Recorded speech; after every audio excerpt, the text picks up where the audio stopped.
Driving. Bring it on. Want some, get some. Can I get a hell yeah? Yes, I am a pirate. You have to go with the pirates because, of course, they have cannons and everything. It's a pirate's life for me. Be proud of who you are and what you are. You're a pirate. It is a first down. Pirates. Because when you're at East Carolina, you go for it every time. Or you don't coach at East Carolina, you don't come to East Carolina, you don't play at East Carolina with a weak heart. Write it. I don't think I've ever been in a building as loud as that was. It was deafening in there. You live with Omaha? I can promise you that. And a couple all night long in Eastern North Carolina. You're watching The Sports Objective, the podcast for Pirates.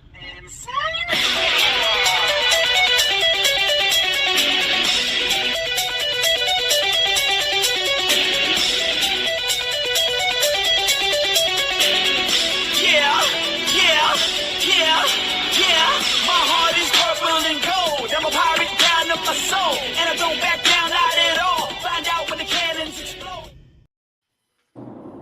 All right, welcome in to the Pirate Football Playback as the Pirates get the big victory over Army this week. And it feels like an eternity to go. I'll bring in Mr. Kyle from LaGrange Barber. How are you? What's going on, guys? Yeah, Thursday. It does seem like a while ago, actually. But good win Thursday night against Army. Dominant performance, 28-6. Defense played lights out. Offense played really well in the first half. Drive stalled in the second half. I didn't think we passed the ball enough. We'll get into the details of the game as it goes on, but very dominant performance by the defense.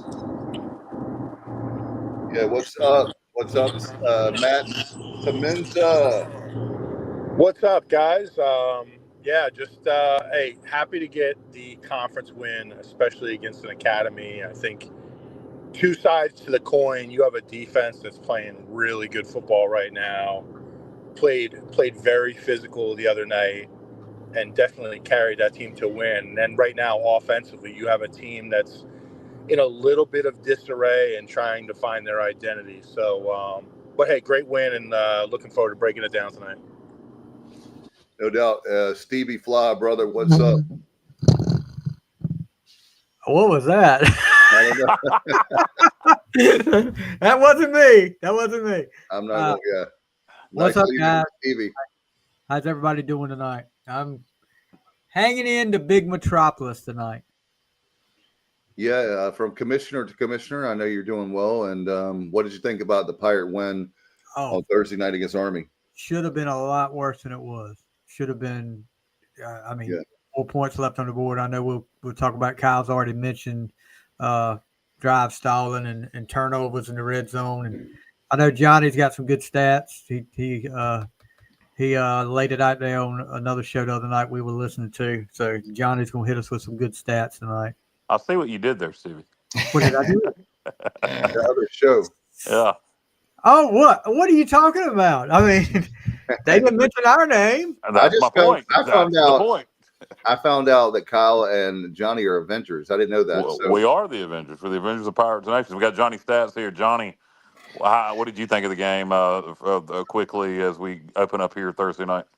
Yeah, obviously, I was happy with the results. I thought they did not only on the field, but the whole presentation for military appreciation was done very well. I feel like ECU, I feel like the student body is very patriotic, more so than maybe some other schools that I've attended football games at. I don't know that. I just got that impression, and that made me feel good. But on the field, we'll talk about it later. But yeah, very happy. And I hate Thursday games normally, but it allowed me to watch football on Saturday from 12 to 12. So that was good. JR, you mentioned about the student body being more patriotic.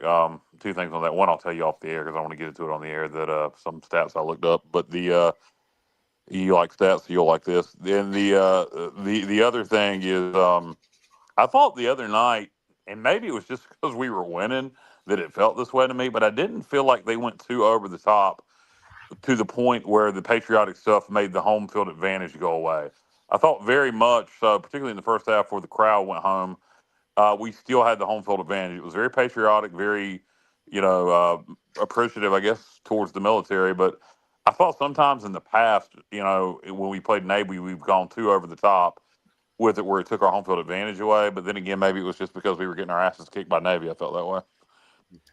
Yeah, I think that's definitely the case, Kyle, because we've sat through that.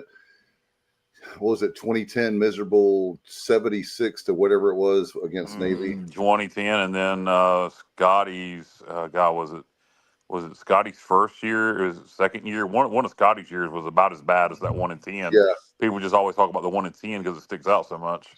yeah.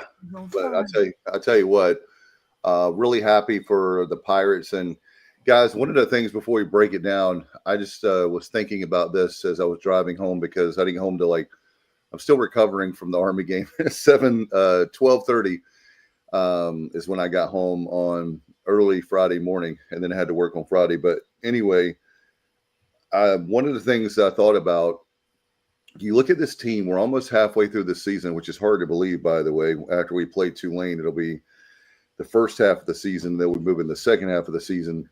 But this team has not played a complete game, and we find ourselves at 3-2. And I'm not making excuses I'm not saying I'm happy being 3-2, but considering they haven't played a complete game and we're not at our ceiling, we haven't peaked just yet. At least I hope. We have a chance to do a lot of special things still in front of us. And one of these days when we do play a complete game, it'll really hit us between the eyes, don't you think? Well, we're going to have to do that against Tulane.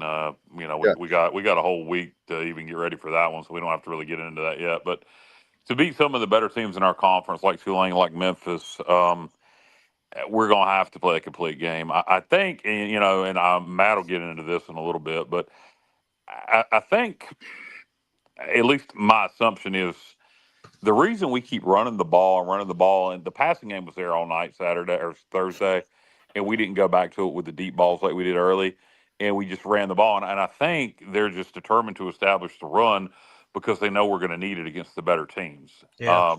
So I think that's what they're doing. But Matt, we'll go ahead and get into this if you're in a good spot to talk about it, because I just brought up the running game. But Matt had an interesting observation about our running backs and our running game. Matt, do you want to go ahead and talk about that? Yeah, no, I mean, this has definitely been something that's been on my mind. And, talking about this a lot with a lot of different former players, trying to get a better understanding of why, when you look at the Coastal game and then the game versus Army, guys, those are two games that should have been put away by halftime. And I think what prevented that from happening was the insistence on just running the football, just lining up and running the football. And it's almost like a little bit of a stubbornness right now. It's like, we're going to run the football come hell or high water. And I think because of that, you put yourself in a situation where, you're halfway through the third quarter in both of those games, and it's anybody's game when you should have had it put away. So I'd like to see, let's put the foot down on the throat and let's finish teams before we start experimenting too much. But yeah, Kyle, I think what you're referring to, observation I've made watching a lot of running backs, the way they're coached around college football, especially yesterday, just like you, JR, I watched all day. But our running backs are taught to hit the hole at 1,000,000 miles an hour, go straight ahead, hit the hole as hard as possible. And I think that really hurts their ability to cut and use any vision whatsoever.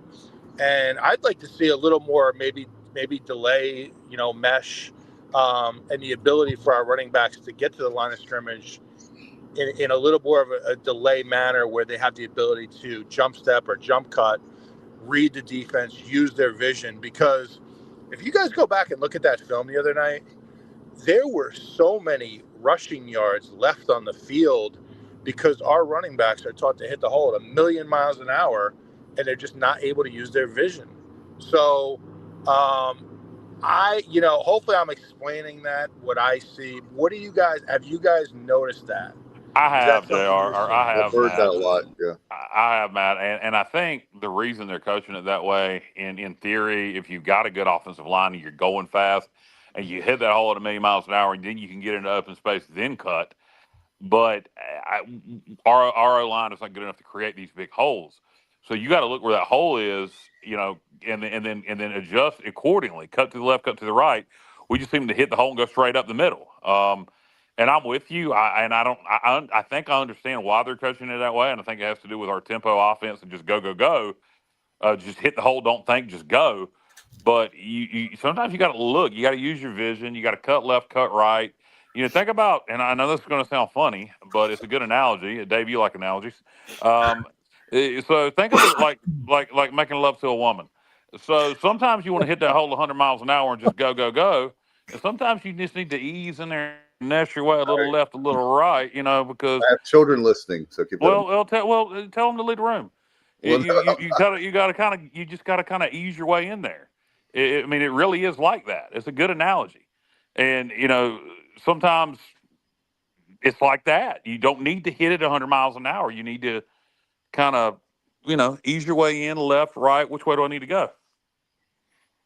Yeah. yeah, Do y'all feel like a little bit. Say what, Matt? I was going to say, Just a little bit. do you all feel like Caton is not running as much as he used to? UAB and East Carolina are the only two schools in the American that don't have a quarterback rush for 10 yards or longer. Memphis has, the teams at the top: Memphis 15, Navy 15, Tulane 12, USF 6, North Texas 4. I mean, we have 0. I mean, he had a big game against State on the ground. I think FAU, he had a nice game too on the ground last season. I'm talking about. So is there a reason why? Because I think that might make it a little easier for the running backs if he was a threat to run as well, but he really is not.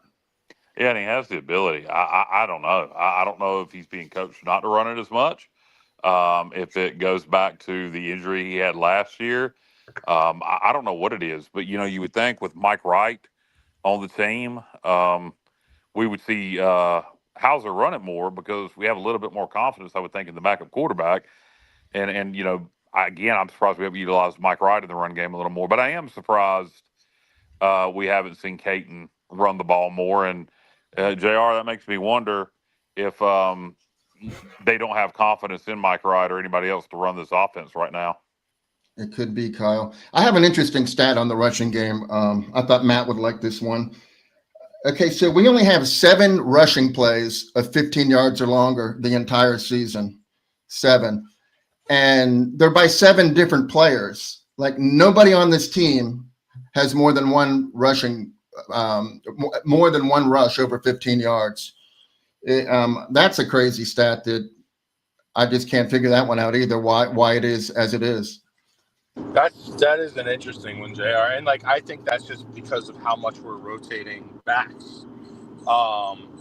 If you just go back to that Coastal game, I think we rotated 5 different backs. So I think that has a big thing to do with it. Plus, just at times, kind of the inability to establish a consistent running game. But that's a pretty you don't see that kind of stat very often. No. Yeah, I think it really, particularly Montgomery, and I don't know if it's a thing where he's the smallest back and they don't think he's durable enough to be the every down back. But I know Montgomery on paper had the most carries in the game the other night, but he wasn't used very much in the second half at all. He a little bit sparingly, but it was primarily the kid from Houston. I can never remember his name to save my life. Parker Jenkins.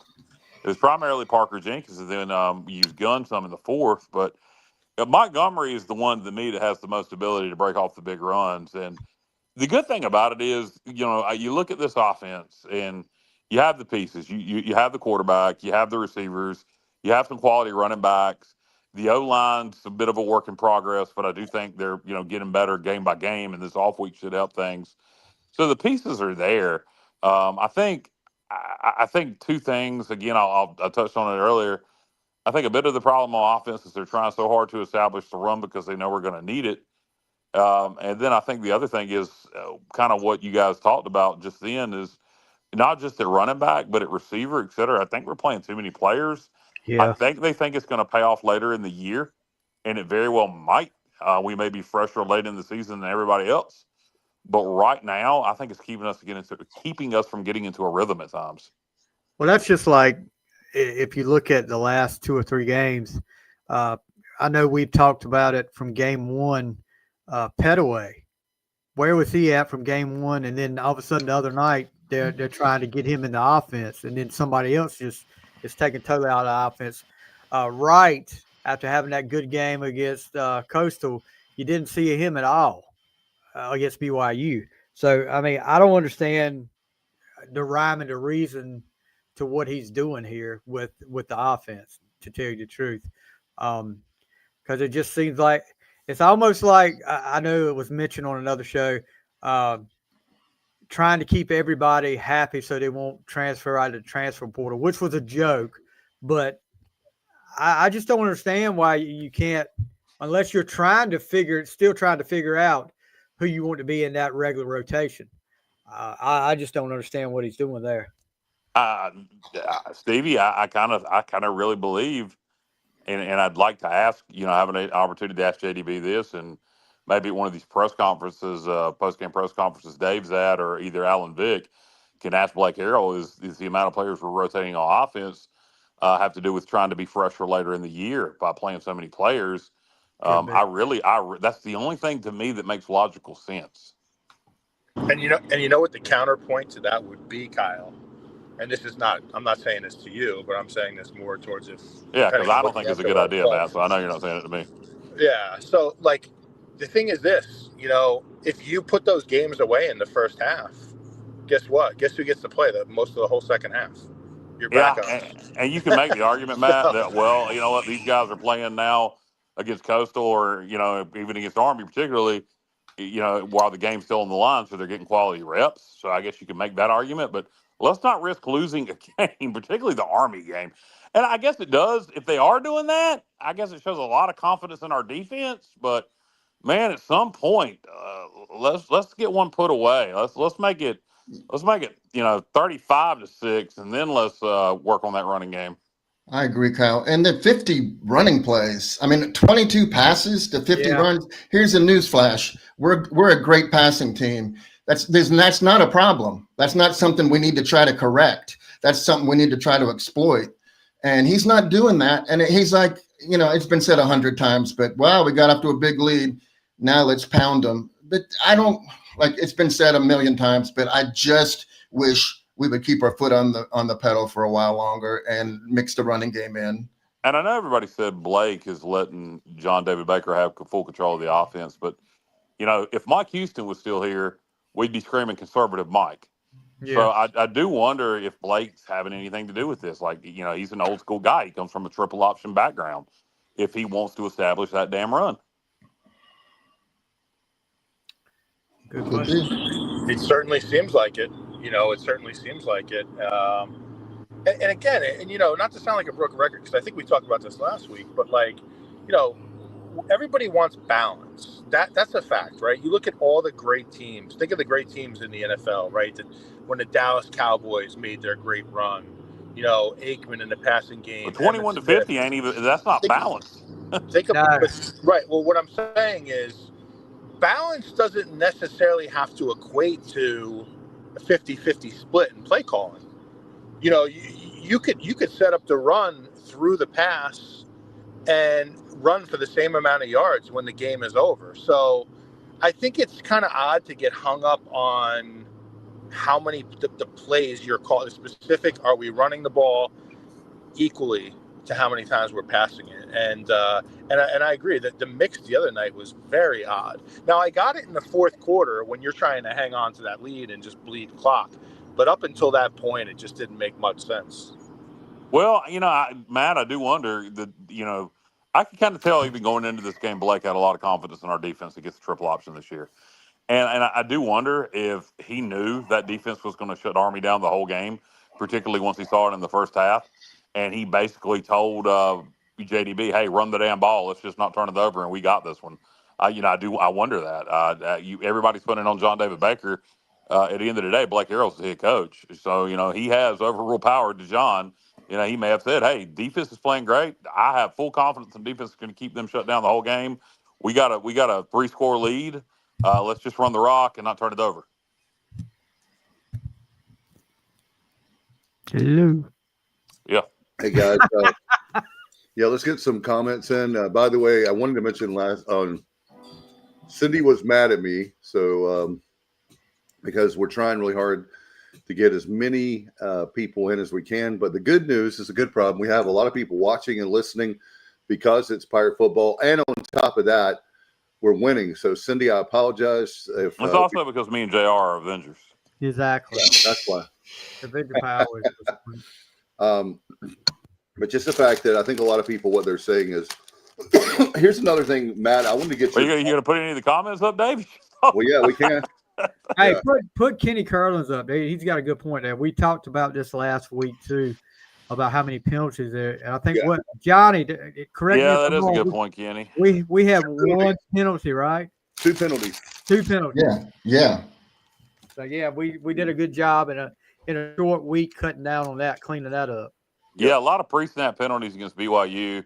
A lot of them on first down and third down, key downs. And, did we even get a pre-snap penalty? Were either one of the penalties called this week pre-snap? The first penalty was that kick out of bounds, the kickoff out of bounds. Okay. We got it to 35, and there was one more. Was that It was a holding penalty? It was a holding penalty, wasn't it? I think you're right. But it was no pre-snap penalties, so that's really good. There was And definitely no defensive penalties either. Nope. Yeah. Pre-snap penalties will kill you because you're just playing against yourself. You're helping the defense, and I don't mind effort penalties. A hold is going to happen; they're going to get called.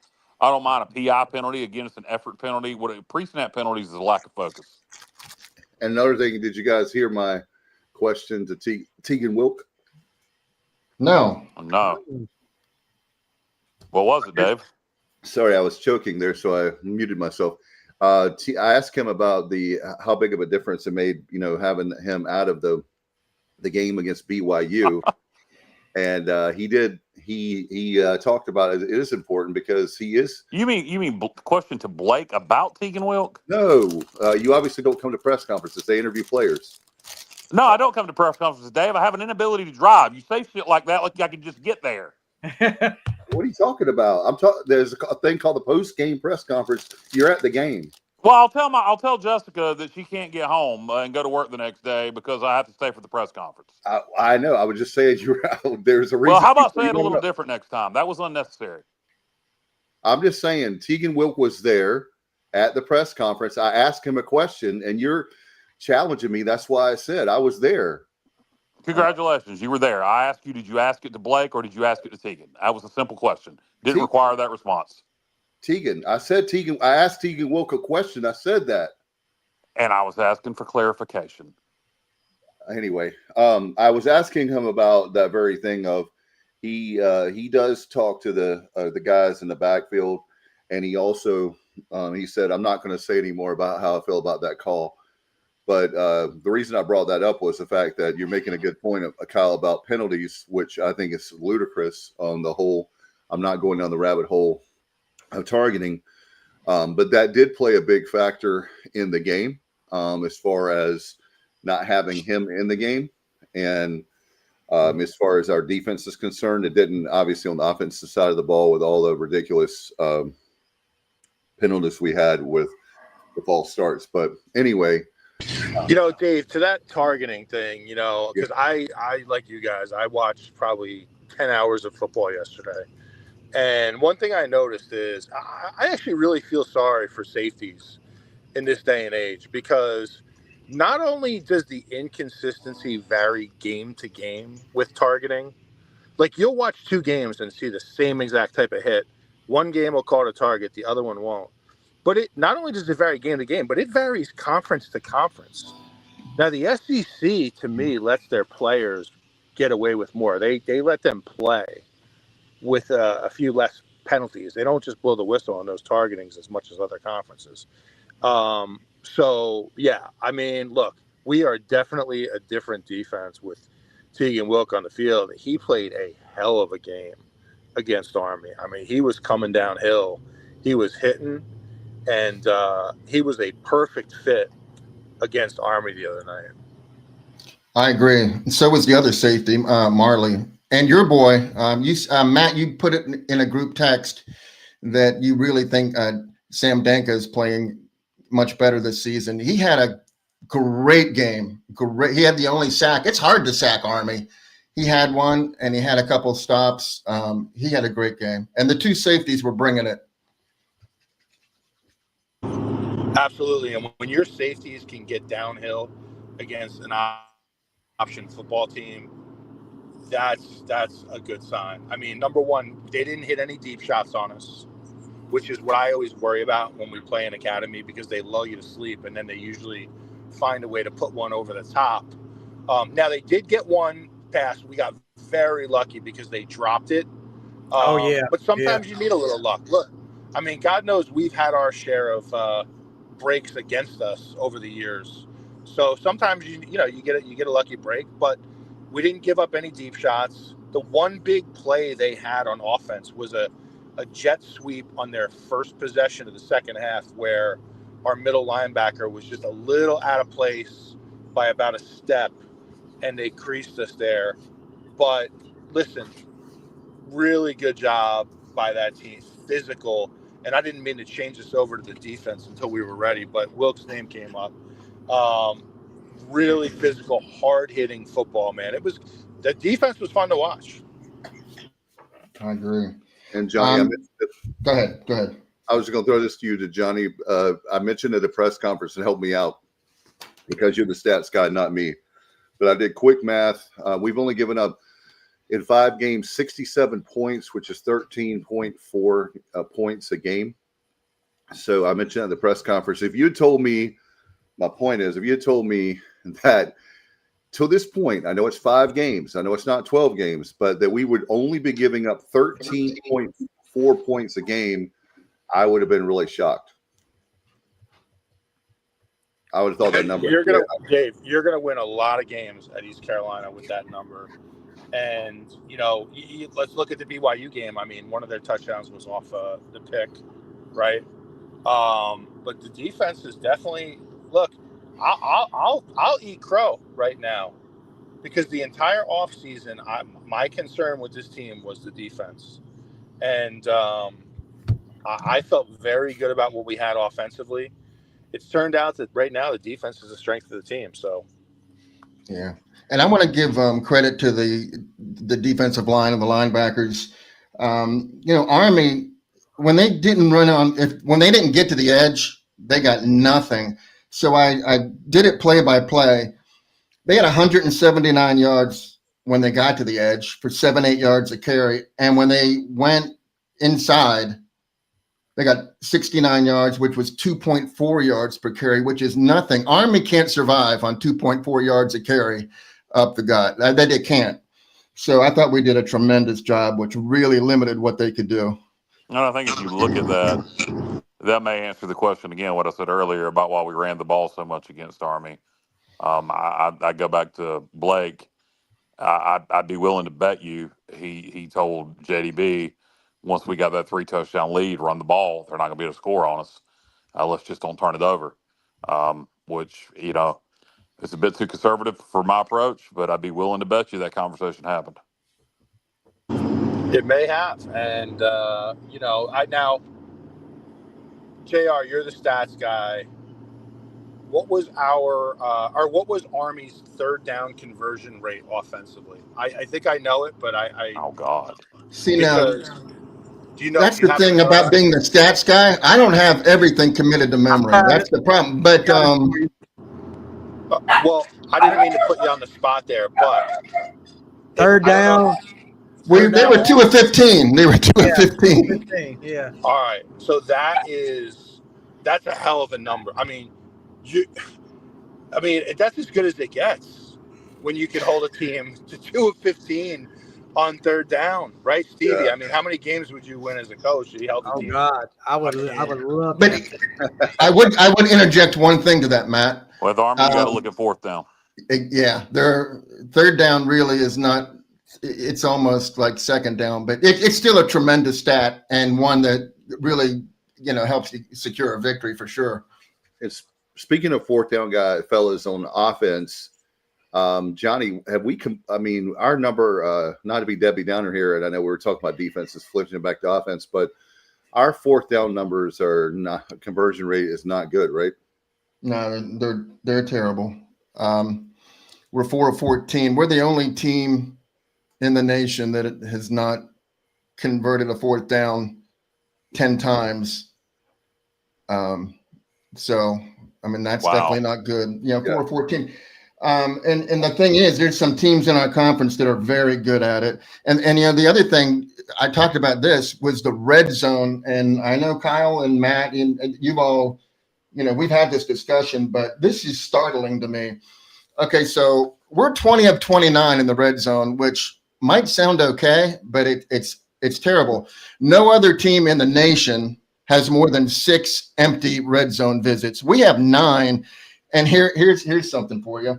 If you take the teams that I consider to be at the top of the league, Memphis, Navy, Tulane, USF, and North Texas, right? They're 131 of 137 in the red zone. Oh my God. So they've not scored in the red zone 6 out of 137 times, and we've not scored in the red zones 9 out of 29 times. So that's that shows you what we're up against. We got to get better at that. We really do. That was one of my things I wanted to ask you guys is I know Holden talked about that on another show about the very fact of how difficult it is. And Matt and Stevie, I wanted to throw this to you and you other guys can comment too, but we all know watching and coaching football and all that over the years, playing football, whatever, that how difficult it is to, if your offense, those lanes, everything the field is shorter. It helps the defense out at that point. But having said all that, does that come down to play calling? Does it come down to execution of players or both when it comes to not converting in the red zone? Both. Yeah, it's got to be both. I mean, you look at the speed option call. It was a great play call. It should have been a touchdown. Caton just didn't execute. He pitched it at the wrong time, and again, it got stripped. That would have been a touchdown. Had he timed that pitch right, that would have been 6. Exactly. It was there. So that's execution. But a lot of what we're doing, lots of times is play. Sometimes you got to rely on plays, not play. You got to rely on players, not plays.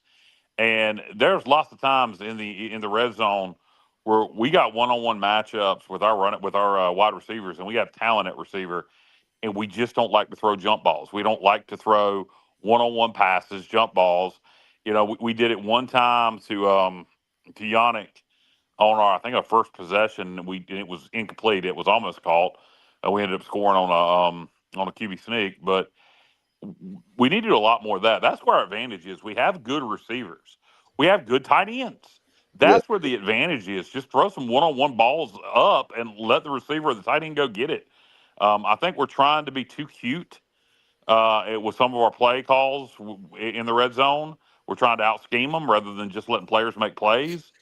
And then when we're not, we're going too conservative. We're just trying to run the ball right at them, and we can't do that either. I do like using the option down there. I wouldn't be hesitant to do that because of that turnover. But it's both. But Stevie, Matt, y'all go ahead, JR too. Yeah, I mean, you can call the right play call, and if they don't execute, your personnel doesn't execute it, it's not gonna work, and vice versa. You've got to know your personnel and what at the time. Matter of fact, there was a call made in one of our games early this year. Perfect play call, but our guy misread the hole and didn't go to the right hole. So I mean, it's a little bit of both there, Dave. I agree with Kyle on that. When you're in the red zone, like you said, it gets tighter, and it's really hard to make the exact play call. But your personnel's got to be there too.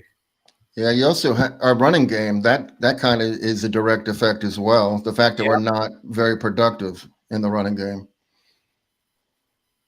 Right, and I think a big part of that is it's kind of like a lack of creativity a little bit. I mean, it just seems like, hey, let's just try to pound the rock up the middle, and how about we try something different in the running game? I mean, look, we now the speed option has looked good at times, and after I went back and I looked at that play, Kyle, the one you just mentioned, that was a good play call. Yes, it was there.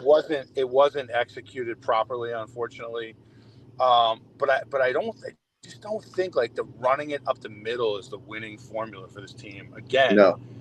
I think for us to run the ball effectively, I think it has to be you set up the run through the pass, stretching the field horizontally and vertically, and you create lanes versus the other way.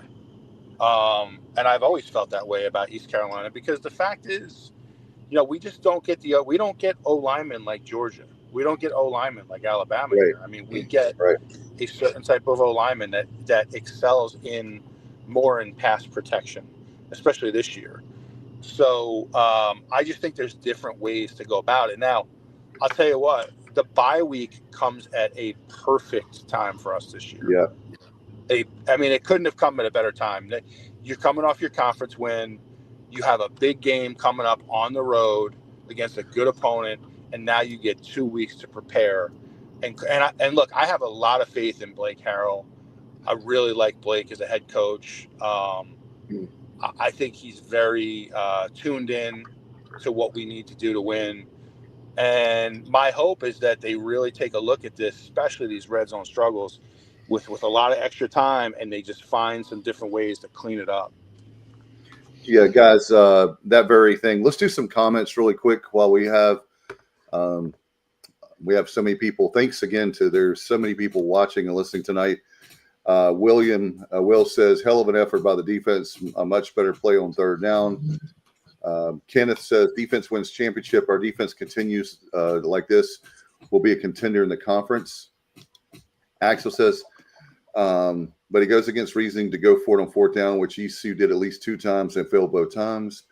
He said, if you had lead and trust on your defense, you don't go for it on fourth. And kicks. Well, here's the thing. There's 2 ways to look at that, Axel. If you trust your defense, you may go for it on fourth down more. Correct. And the reason for that is because you trust your defense. So if you give them a short field, you trust them. Right. So there's 2 ways to look at that.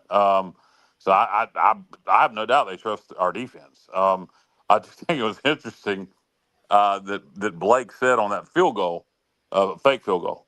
If you go listen to his press conference, he said that he said we went for it on fourth down a couple times, didn't get it. He said, to heck with that. He said, next time we're down there, I'm kicking the field goal. And then he had second thoughts about kicking the field goal because he was scared about getting it blocked, so he decided to go for the fake. Right. So I did think that was interesting. It'll be interesting to see what his approach is going forward. If that's going to continue, where he said, to heck with this. When we're down there, we're going to take the points. And, there was a 4th and 1 play where I was screaming to kick the field goal. And it was relatively, close down there. And the Murphy Center in Kyle?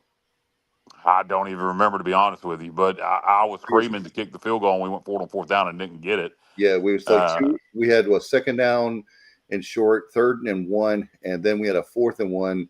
If it's the same, we could have kicked there was one in the Murphy Center. It was a chip shot field goal. It was in the second half. It was to the point where it would have made the game 24-6, and we didn't go for it. And I think also some of the thought of that was, if you don't get it, so what? BYU Army doesn't have a high-powered offense. They nickel and dime you, so make them go the distance of the field, even if we don't get it. So I'm sure that was some thought into it too. But at some point, take the points, because in that game, a couple of field goals. That game, if it was 27-6 earlier in that game versus 21-6, that game would have been put away.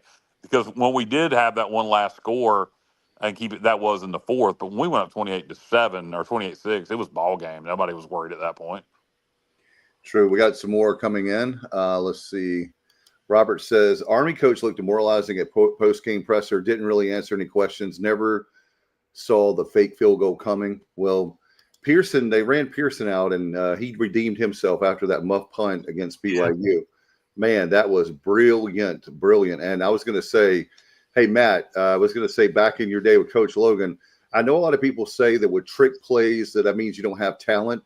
Trick plays are great if you know when to use the trick plays, and I'm not saying do trick plays like all the time during the game, or they wouldn't be trick plays, right? But I thought that was brilliant, and that pretty much was the dagger in the heart to Army. What did you think? I thought it was a perfect call for that time, because I'll be honest, I just sitting at home watching that game, it never once occurred to me to fake that field goal. I didn't even think about it. And clearly Army didn't. And you know, Pearson he's tiny. I mean, he's tiny and he is quick, lightning quick. And he's perfect to run that play with, because he could just kind of slip in there and behind the offensive line, you don't even see him. So great call. Like we on this show, we're always, we talk honestly. We will be critical at times, but we'll always give credit when credit's due. And that was a great call. And I even, take it a step further, like, how about we get some little crossing routes to Pearson, or maybe just some little, screens. I wonder if he can't catch, because he didn't play wide. He didn't play wide receiver any at Oklahoma State either, Matt. I mean, he is quick. Good Lord. He looked like a playmaker. He's a guy that if he gets around the edge, man, he is gone. He's like, I don't know his 40 time, but he's Chris Johnson fast. It feels like. I don't know. Maybe I'm wrong. But as far as his speed, man, he is gone when he gets the ball. He's the kind of guy, if you had him on another team and he's playing against East Carolina, he makes you really nervous when he gets touches that ball. He must not be able to catch, because if not, we'd be utilizing him at wide receiver, and so would Oklahoma State. Well, were you watching the BYU game, Kyle? He did muff that punt, so maybe catching's not his best thing. But man, I was happy for him, because he made up for it. That was bothering him, and I didn't have a problem with it, because I love the aggressiveness. But hopefully this made him feel a little bit better. Yeah, the only thing I didn't, and I love the call, because I did not want to kick the field goal there. I was screaming punt it. I wanted to punt there, because I didn't think going for it on fourth down. I didn't want to give them a short field if we didn't get it, and I did not want to kick the field goal. Kicking the field goal was the last thing I wanted to do, because it was a position where that kid has a history of getting some blocked, even though he's got a pretty big leg. He had one blocked against Coastal, which really wasn't his fault, but that was a 50-yarder, 51-yarder, something like that, and he had we kicked that, I thought it had a really good chance to be blocked. Or and then you run it back, and it's a one-score game. So I was glad to see it faked. I really was. My one comment on that would be this: he's not our normal holder; he's our backup holder, and so you can make him your primary if he can do it well, and then you might be able to get away with it again. But we've put it on film now. I would have liked to have saved that for maybe a different game, maybe a Memphis or a Tulane. But the only way you're going to be able to get away with that again is if you make him your primary holder. Because as soon as they see him come on that field, they're going to whatever they say, Roger, or white, whatever they say to look for the fake, they're going to be on it. I agree. Hey, did y'all think that looked like a Jeff Monken coach team?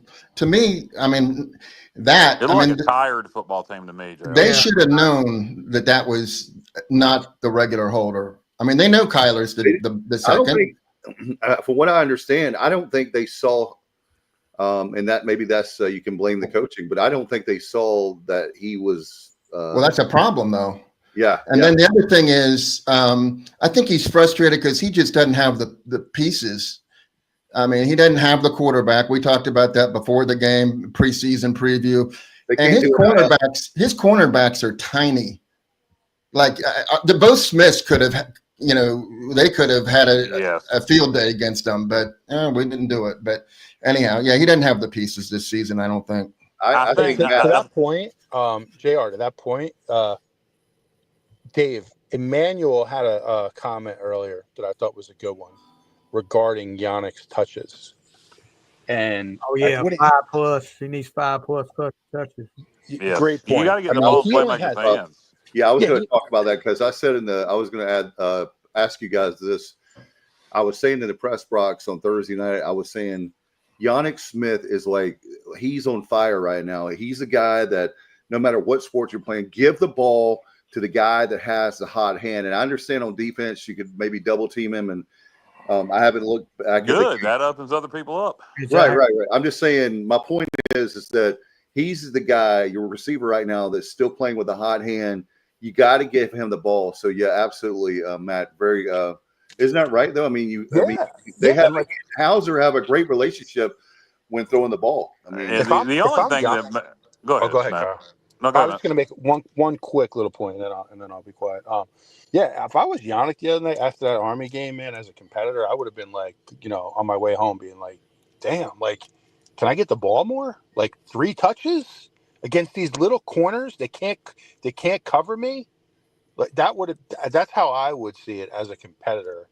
So we have got to get him the ball more. We're not getting the ball in our playmakers' hands enough. Period. It ain't just Yannick.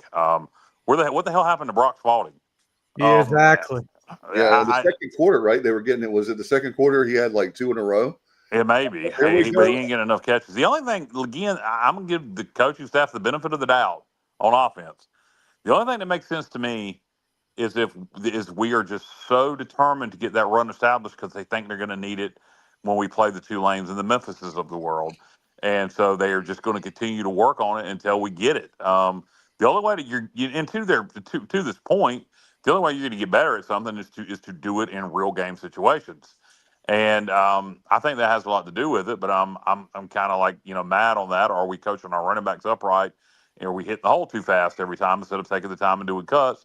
And also, again, I'd much rather see us get up by a couple more scores than work on that running game. Because, like Jr. said, Yannick and Anthony Smith and Smith could have had a field day against the midget cornerbacks for Army. I mean, they just could have, and to the point that I think it was JR that asked that like a Monk can coach team.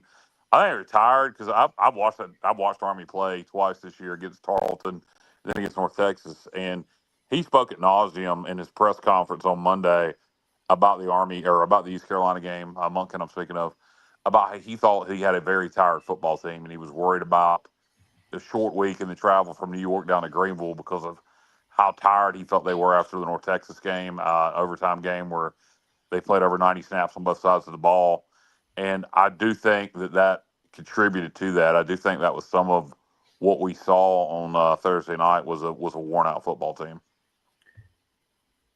Yeah, Kenny Curler's got a good comment up there, Dave, about that pass Caden threw to Anthony Smith early in the game. A perfect pass. I mean, Anthony Smith, we talked about how he was butterfingers last week, but he made up for it this week. But that honestly, he could have turned that into a touchdown. Yeah, you talking about where he fell? Yeah. Yeah, had he kept his footing, that could have been 6. Yeah, definitely. Yeah. Yeah, I think it was the type of thing where like he needed to kind of get his confidence back after last week, and then, and then like so he struggled a little bit on that first catch, but he did make the catch, and then the second touchdown where he had to kind of adjust his route, and that was a hell of a catch he made there. Yeah. That was Anthony Smith, right? Do I have that correct, guys? It was, yes. Yeah, so that was good. I was glad to kind of see him make a big play and kind of get himself back into a little bit of a groove. And JR, you have a great point to make. Go ahead and make it. I do. No, that was Kyle's point. I said he should say it. Oh, okay. Because it was brilliant. I never even thought about it for a minute. So I'll let Kyle. Can you read my comment, Kyle? Yeah, I'm reading it right now. On a short week, especially. Yeah, exactly. Yes, a good point about them being tired. Yeah, they have commitments beyond just what the normal college kid has. They're in the Army. They're at the academy. They have a lot of other things they have to get done, whether they're playing football or not. Now, I don't know if they give them any kind of break as football players, particularly on a short week. Probably not. So yeah, they were probably very tired Thursday because they don't just have to go to class. They have a lot of military commitments they have to do, along with going to class, along with practicing for football. So yeah, I don't think that's one thing that probably going forward, and Navy's dealt with it relatively well. It's probably something Coach Monken needs to get on the phone with the Navy head coach and see how he handles it because this is just year 2 for Army and the American. As an independent, they didn't have to worry about Thursday night games. So that's something that he probably needs to get on the phone with the head coach at Navy and see how he deals with short weeks because they did not handle it well. I have another point to make, and I want to get you guys something that hit me Thursday night going home and on Friday thinking more about it. How much of a factor do you think? I know we have Navy's playing a lot better, but the service academies not being able to offer NIL. How much in that world, in the world we live in now, how much of a difference they already have a disadvantage to begin with, and now having that. What I'm curious about and really don't understand is I would say it's not a big deal if players couldn't transfer out. Because another thing, they can't just go in the portal and grab somebody. I'm not sure how players are just able to transfer out of Army or Navy or Air Force. I wouldn't think so. They can. They lost one of their best defensive players. Oh, wow. I think to Georgia, maybe. JR, help me with that. So does anybody know how academy players could just transfer out? Well, yeah, they lost Kanye. Go ahead, JR. I think he's looking up something, or either he's froze up. Yeah, they during the summer, and he. Oh, he's got lag. Yeah, he's got lag. And now he's got audio difficulties. But anyway, yeah, JR, talking an Army degree will set you up for life. Oh, yeah, I'm on the mountain. My signal's not very good. So, repeat what you just said because nobody heard it. Okay. I listened to a Jeff Monken podcast where he's talked about losing kids to the transfer portal. So it does happen. And, he said that the Army degree. We may never know. Nobody wants us to know. It's top secret how kids are able to transfer out of the academy. Or Texas A&M. No. Here we go. Texas A&M. Texas A&M. But yeah, apparently JR was saying they lost somebody to Texas A&M. Yeah, but, that's frustrating. I would love for somebody to explain to me how the academies are able to have players transfer. Hey, Dave, look at this one comment up here. I think I said Awin in Florida. They're saying they can opt out of academy after sophomore year. There you go. Thank you. Yeah. That is what I wanted to know. They can opt out of academy after sophomore year. Okay, that's how they're able to transfer out. They need to somehow. If players can transfer out, they need to have a way where players can transfer in, and that may be impossible because of the requirements of the academy. Yeah. But that is a shame that because they can't play players. They should be able to get the portal. I don't understand why they can't. Because I would say, this is my saying, I know what you're saying, Kyle, but what I would say to them is, okay, let's say that I'm a guy coming in, that would be my junior year, right? So that would mean that I would have to continue the, 4 years or 6 year commitment, guys? Help me out on that. I think that's to the military, but the thing is the academy requirements from an academic standpoint are so high. It's not just right. I just don't think they're ever going to be able to do that. I think that there should also be, I guess what the gentleman from Florida was saying also is you can opt out after your sophomore year from the academy, whether you're a player or not. Is that correct? He's answering your question about the commitment too down there, Dave. Yeah. They're committed at junior year for 5 years. Yeah, 5 year tour. Right, but he's talking about somebody transferring. Yeah, he's talking about somebody that's already there. Yeah, I'm just saying. Yeah, well, my point is can you? I understand. I understand that the academics as far as academies are way high. You can't take the players that East Carolina, Alabama, anybody else can take. But there are some that are really smart guys that they could take. And I'm just saying, can you tack on that on the back end? There's probably something to do with that first 2 years at the academy that's required for you. Yeah. I just don't think it's going to happen. What I would, what I'd like for the gentleman who's answering these questions to answer is opting out after your sophomore year. Is that for any student or is that for football only? If that's for any student, there's nothing they can do about it. But what I would say to that is, I don't know. It hasn't hurt them up to this point. Obviously, Navy's been the standard bearer. Army won the conference championship last year, but you do wonder over time if it's going to start hurting the academies. And I guess only time will tell. Yeah. By the way, let's see. Eric Graham, is this the Eric Graham that played from Richlands? I believe it is. Kids that qualify for the academy aren't going to the school for NIL. I'm just saying, I know, Eric, I was just saying that here's my thing. I believe that if, and I understand I'm not knocking the academy, so don't misunderstand me, but I'm saying for me personally, if they're playing against us, we should all have the same standards, meaning they should be able to do the transfer portal. And I understand about their commitments. I'm just saying, is there any way that you can put it on the back end? And it's the Army. We can pay. I mean, you should be able to pay players. I know they might see that as like hurting their academic standards, but I'm not saying or hurt their academic standards. I'm saying keep your academic standards and make those guys. In other words, Yeah, I don't really know that NIL's hurting them because he does make a good point. The kids that are going to the academies they're not the kids really looking for NIL. They're committed to being in the military. They have size requirements already that you can't be so big. Robert says academies carry a bunch of extra players more than maybe 170. They do. That is 100% true. That is 100% true. They have a prep program there where I don't even want to say JV, but yeah, they have huge rosters of players that you don't see that they can just kind of develop and feed in. So that is one advantage they do have over the rest of FBS. John White says the commitment begins after their commission as officers upon graduation. So that's what I was saying. Like, in other words, if you're going to make that commitment, then I understand that they maybe in other words, even though it's technically their third year of being in college, dude, you're entering as your first year, like here.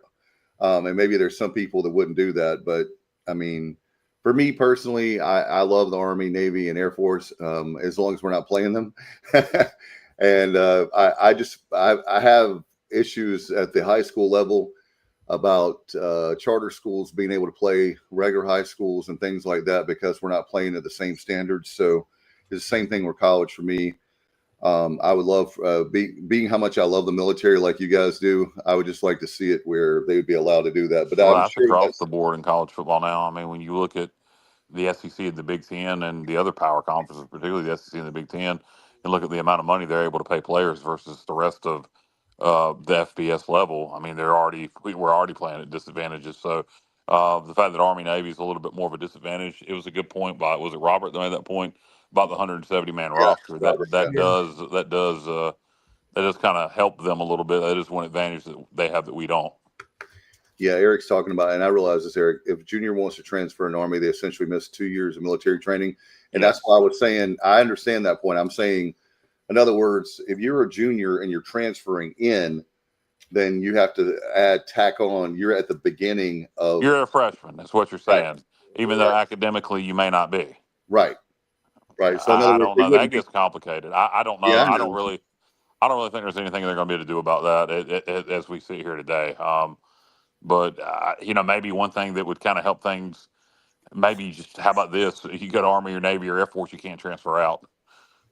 Instead of being able to transfer out your sophomore year, you can't. You're there. You can leave, but you can't go play football anywhere else.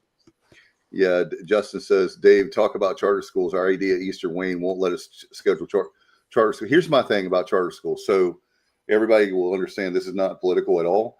I have nothing against charter schools. So let me, as a parent, I should be able to choose whatever school I'm going to, right? Or my kids are going to. My point is and I'm just going to make it out here real quick so people understand what I'm talking about. The North Carolina High School Athletic Association lets charter schools who can recruit any player they want to in their school, as long as they can get to that school, which again, I'm not against. I just feel like it should be a separate classification, that charter schools should be in their own classification. So if my high school at Martin County High School goes out and recruits players that are not in the district, we forfeit every single game. But yet we don't have the same, we don't play against the same rules as someone in a charter school. And I'm not trying to make it public schools against charter schools, anything like that. I just have a strong feeling about that. That's something that's bothered me since day one. So, yeah. But anyway, okay. Let's see. Anyway, I wanted to make a point as far as talk about Dave. I don't know. Go ahead. Okay. I thought you were just trying to think of something. I was just going to jump in with something I want to talk about. Fun topic. The drone show at halftime. Excellent. And it's a god dang shame. I censored myself there. That, look, I'm going to tell y'all something right now. I get people have to work and they have to go to school, and it was a Thursday night and it was running at halftime. but just don't come. If you're going to leave at halftime, just don't come. Unless you have a legit reason, just don't come. Because 33,000 people in there at the beginning of the game, and I think there was probably maybe 10 to 15,000 at the end of the game. And next, I'm going to tell you right now, and I'm going to save this for next week, but 2 weeks from now, we play Tulsa on a Thursday night. I guarantee that's going to be a close game. History will say as much, and we'll get into that. I might say it for 2 weeks after the Tulane game. But, I'm going to encourage East Carolina, if it's possible, if that drone show, for everybody who saw it, loved it, and it's being talked about, a lot of pictures and video online. So a lot of people missed it. If I were ECU, if Minji's Bottling will pay for it again, and if the people who run the drone show are available to do it, I would do it again for the Tulsa game and start promoting it now. I don't know that you'll get any more people in the stadium, but you'll get people to stay through halftime. Because there's a lot of people who missed that are angry that they missed it. I know Bubba, our former colleague Bubba, missed it not because he left, but because he was at the concession stands and he was aggravated with himself that he missed it. So if Minji's will pay for it again, Minji's Bottling, and if it's available, do it again for the Tulsa game and promote the hell out of it. I think you'll get some people to stay through the half. I also think it's going to be a really close game, so that'll help too. But it was excellent. If you didn't see it, see if you can find pictures and videos of it online. I mean, it wasn't half-assed. That was as good as it gets. I can't imagine it being any better. It amazed me that they were able to just put that together, just one after another, from the different ECU logos to the patriotic stuff. It was it I was amazed at how good it was. I don't know, Dave. I don't think you saw it either. You were in the press box. No, you weren't. Did you see it, Dave? I didn't because Oh, jeez. no, I know I saw the pictures of it, and I was going to add. What if JR? Did you see it? I'm not saying I did, Kyle. And it baffled me, like how it was Yeah. Yeah. You know what baffles me is your internet service. More top secret stuff that's being taken up by They don't want stuff to get out about the drones. Like, that's all. Yeah, HughesNet. So Kyle, are you using? JR? Are you using Chris Bateman's internet? Was it Starlink? See, I'm on the mountain, and I'm normally in Greenville, but today I'm. Go ahead, get it out about the drone show right now. We can hear you. Oh, okay. I thought it was great. I was baffled at how they did it. I mean, I couldn't figure out how they did that so effectively, and it was very impressive. Yeah, and it's not like that they are just going to work on that one show. They do that, and then they're going to move on to do another one. And just how they're able to put that together with the skull and crossbones, and then the script pirates, and then the soldier, and it was very impressive to me. And I hope I would do it again for the Tulsa game if Minji's will pay for it, and if they can get them here and promote the hell out of it. I think it'll get people to stay for the second half. Kyle, you make a good point about, like, I just want to touch on this really quick about people leaving. Like, what's going on with the culture at ECU right now where people leave at halftime of the game? Like, it's really bizarre. Again, I watched 10 hours of football yesterday and probably every conference. And very rarely do you see crowds especially when it's like a one touchdown game and you're winning. Yeah. Do crowds just bail out? It's a strange thing we have going on, right? Well, they didn't. It wasn't really a problem at the BYU game. A little bit, but not much. I think a lot of that was, Matt. It was a Thursday night, and we had a 3-touchdown lead, and it started to rain. There's still no excuse for it. There's still no excuse for it. And it was kind of embarrassing on TV. I'll be honest. And I'm telling y'all right now, that Tulsa game is going to be close. It's going to be close. So we need everybody there till the 4th. I know we got to get through Tulane first, but the next home game is Tulsa, and it's a Thursday. And that's something else, too. Let me speak on this. I know TV dictates schedules. 4 Thursday night games is absurd. I really don't care how many we play on the road on Thursday. Before it's absurd. We can't have 2 at home. We have a fan base. Unlike, some schools in the American, we have people show up to our games. And 1 Thursday night home game is fine. One is fine, but 2 is too many. Or 1 too many rather. 1's fine, 2's too much, and particularly with it being Army, anytime we get an academy coming to Greenville because of where we're located, if you play that game on a Saturday afternoon, you're going to have 40,000 in there. Yep. So we going forward, we need to just tell the conference, look, could you please keep us to one Thursday night home game? And please, for the love of God, do anything you can for the academy games when they're in Greenville to be on a Saturday. I get ESPN dictates everything, and there's probably not so much we can do. There's probably not really anything we can do, so I'm probably just wasting my breath. But I hate that we have two Thursday night home games. One is fine, but I would definitely prefer going forward it not to be the academy. Although, if we keep having these results playing academies on Thursday nights, let's keep doing it. Yeah, I agree with you guys, and I tell you what it comes down to. A friend of mine mentioned this off air, and I don't know if I can say, but we're at December 4th of this year, makes 10 years from the time that Ruffin McNeil was fired. And I'm not rehashing that whole thing, but if you look over the last 10 years, we've had a lot of losing, not making any excuses about that. But our culture needs to understand, and our fan base, I'm not picking on the fan base. I would just simply say to them, I would challenge them. And yeah, I had to work on Friday. I had a hell of a week and then a long weekend because we had a town festival. I'm not making excuses, complaining, and I still went to the game, and I got home at 12:30 at night. Put Will's comment up. Okay. That right there drives me crazy. Yes. That drives me up the friggin' wall. I know some folks. You're right. They go to the game. They don't buy season tickets, right? And, they may or may not. I'm some not do sure. and some don't. Yeah. Well, I know some specific people, and you know them too, Dave, that go to the games and they don't come in half the time. They just stay out there and get drunk and claim to be big fans. And it pisses me off. I mean, you can do what you want to do. It's a free country. But I don't get it. Look, I like to party just as much as anybody, but game day is game day, baby. It's time for football.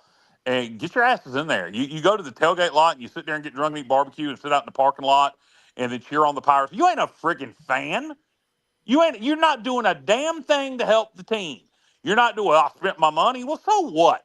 We need you in the stands to help cheer on the team's victory, and it makes the damn program look bad on TV when the stadium's half full when your ass is in the parking lot. So the people that want to do that, again, it's a free country. You can do what you want to do, but I think you're a moron. If you're going to the game, go to the game. If you want to get drunk, stay the hell home. And get drunk watching. Exactly. Get drunk watching on TV.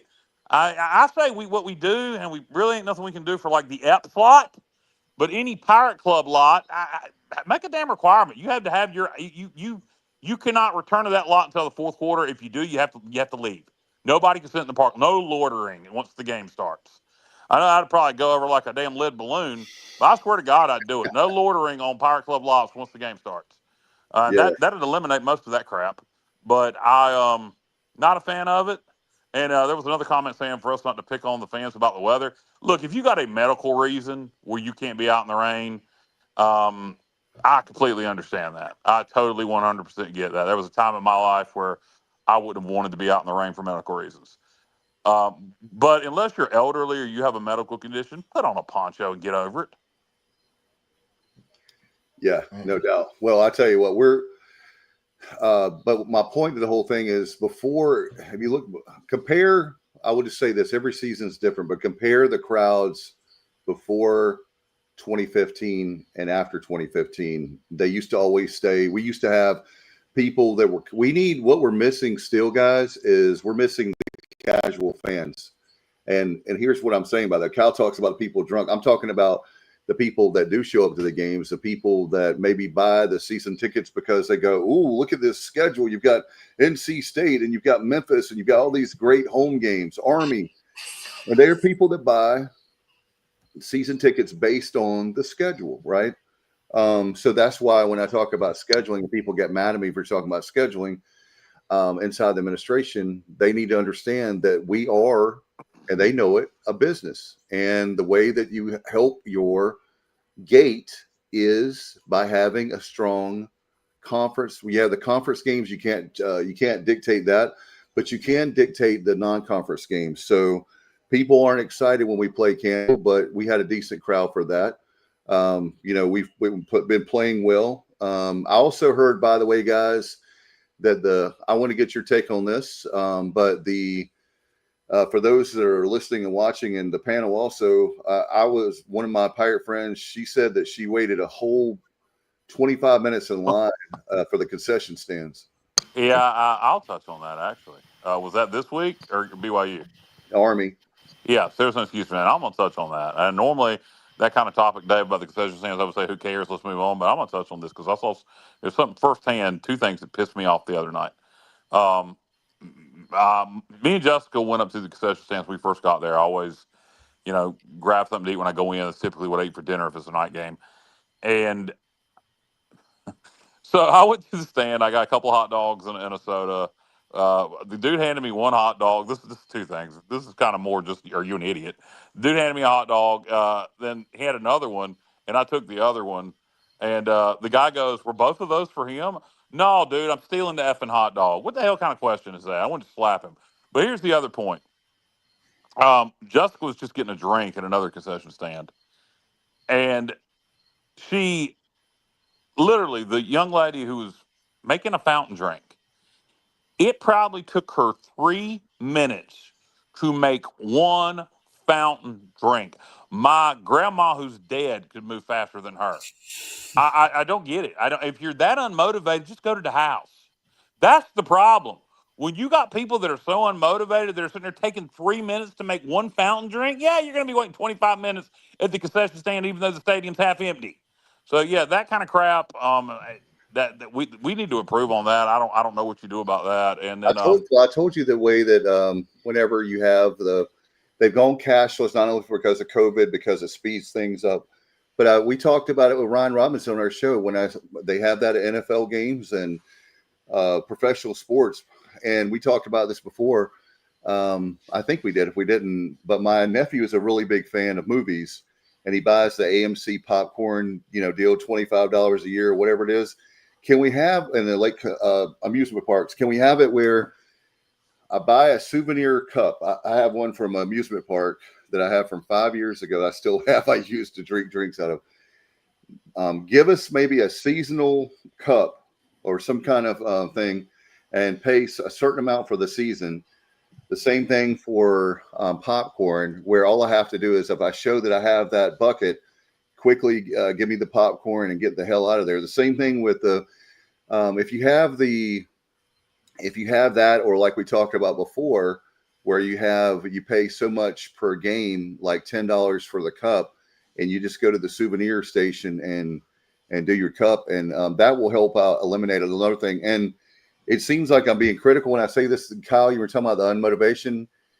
I love charities. You guys know I do a lot of charity work and different things in my community in Greenville, however I can help. But when it comes to this situation, we have student groups and we have charity groups. Some people care, some people don't. They're just kind of like there. Oh yeah, I'm doing this game, and I'm not knocking all of them, but I believe that we need to look at maybe putting more Airmark professionals in there to move up the lines. I believe the Airmark people could do a better job, and I know that I'm getting crucified like I'm anti-charity groups or anti-nonprofits. I am not. Maybe we can make donations to those groups on campus, but that's the only way that you're going to speed up the lines, is to get Airmark people in there that do it every single day. And I hate. I would suggest this, and then we'll get off the concession topic. Yeah. The Coastal, now they were, these things were free, so you can do this with paying. The common things that people are going to buy, popcorn, hot dogs, etc. Why not just have them sitting out, let people grab them, then pay? So you don't have to make them. Just go ahead and pre-make a bunch of plain hot dogs, because they don't put any toppings on them. You have to do that yourself. Go ahead and pre-make a bunch of things of popcorn. Go ahead and sit out a bunch of Gatorades on ice. Have it sitting out. Let everybody just grab it. Keep walking, and then pay after you get your stuff, instead of having to wait for somebody to make it. But that's pretty much all I have to say about that. Is there any other points anybody want to make before we get out of here? No, I'm good. There is another topic that came to mind, but we can save that for another time. It's not a direct topic related to the Army game or the Tulane game. It's just but I would rather have Matt here to discuss that. So Yeah, we'll Yeah, so we'll save that for next time because it's not directly related to the game. JR, did you have anything else you wanted to get out? I tried to watch all the American games, and I feel like Tulane, they're already running the ball well, and they played Tulsa, and the game was 31-14, but Tulsa really gave them a much better game than that. But their D line just got worn out in the second half. But now Tulane's freshmen had 3 touchdowns. So, now we got that to worry about. And then Navy and Rice, Navy won 21-13. That was a boring game, and that score is indicative of the game. And then North Texas beat South Alabama 36-22. Yeah, North Texas can't stop anybody, but their offense is great. I watched on the way home from the Bellamy Brothers concert I went to last night, JR. I watched First time North Texas. Okay. This is the game I watched the most of. Yeah. So 55-26 Memphis. Memphis looked great. What, y'all can't hear me? Or you can? You must not have been able to hear me. Oh, probably not. Okay. Hey, Kyle, if I said you had a beautiful body, would you hold it against me? Absolutely not. I'd hold it against you, but I wouldn't hold it against you. What I wanted to say about Memphis FAU is FAU went for it twice on 4th down, 4th and 1 and 4th and 3 from inside their own 30-yard line. They didn't make either one of them. So that's kind of why Memphis scored a touchdown both times. So that's why the score looks a little bit lopsided. But FAU is a great environment. We have to go down to Boca. They're gonna do their best to give us trouble. So I'm not overlooking that one. Yeah, as I was trying to say, JR, on the way home from the Bellamy Brothers concert last night, I was watching Memphis and FAU, and you kind of made the point. FAU is probably a little better. At least they were playing highly motivated last night. And, maybe Memphis wasn't motivated after that Arkansas game. We'll have to see. But Florida Atlantic looked like they could cause some trouble for anybody on offense last night. But again, how much of that was Florida Atlantic being highly motivated and Memphis not being very motivated? I don't know. I have to see Florida Atlantic play more as the season goes on. I do like their head coach. I think he's a good offensive mind. Yeah. They snapped the ball fastest of anybody in the country, too. 19 seconds. Yeah, we're at 23 seconds, right, Johnny? When we're doing the up tempo. I don't know if he heard you or not, Dave. Yeah, we're snapping it fast, but the standards tonight. I know we're not snapping as fast as they are, but I had heard it anyway. We can save that, as you said, for another time. Do you guys have any comments quickly about any of the games around the country? A lot of great games. That Georgia-Alabama game. Alabama, wow. And also the UVA upset over Florida State. That was exciting to watch. UVA probably needs to be a little safer when rushing the field. It looked awesome on TV. Yeah, Stevie. It looked awesome on TV, but good God, I thought somebody was going to be killed. I'm going to call it now. Two things, and then I'm going to be done. I'm going to shut up and we're going to get out of here. One, I think the American is really good this year, and I don't think there's a bad team on this in the league. UAB, but we don't play them. Charlotte's not very good, but they've had our number. But even the teams that you perceive as not being very good, Tulsa, Florida Atlantic, that are on our schedule, Temple, all three of those teams are dramatically improved from last year. So we do not have an easy game really left on the schedule because I'm not even going to say Charlotte is because they're going to be fired up to play us. So it's going to be a tough road the rest of the way.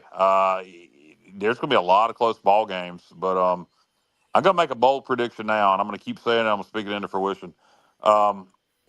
If we can win enough games where we're hot, you may be bowl eligible when Memphis comes to town. I'm going to call it now. We'll have our rush in the field moment when we ruin Memphis this season. Sounds good to me. No doubt about it. On Senior Day, baby. On Senior Day. November the 15th. Very early Senior Day, but that is our Senior Day because we have back-to-back road games after that. So I'm telling you, that's if you're Memphis and we're playing good football at that time and they're still undefeated or one loss, top 25 team, sniffing the playoffs, coming to ECU for Senior Day, just look out. November the 8th, the week before that, we're playing Charlotte. Favorite team, Charlotte. Yeah, and I don't like that either. I think I don't really like our home schedule this year. I think Charlotte and Memphis both have the potential to be huge crowds, so I hate having them back-to-back weeks because some folks can't come to games back-to-back weeks. But anyway, we've gone long enough, guys. I'm done. All right, guys. Well, good luck to everybody, whatever you're doing this week, because we don't have a game. But we will. I assume you guys want to do a Wednesday night show. I hope so. I don't see any need to it. We can talk about it off the air, but we'll definitely be back Sunday. Yeah, well, we can do one. We'll get out of here, Stevie. Thank you, Matt. He was in a bad cell area. Thanks to Kyle, Johnny. Thanks to everybody listening and watching tonight. This has been the Pirate Football Playback as Army loses to the Pirates 28-6. And we'll be back with you very soon. Good night, everybody. And as always, go.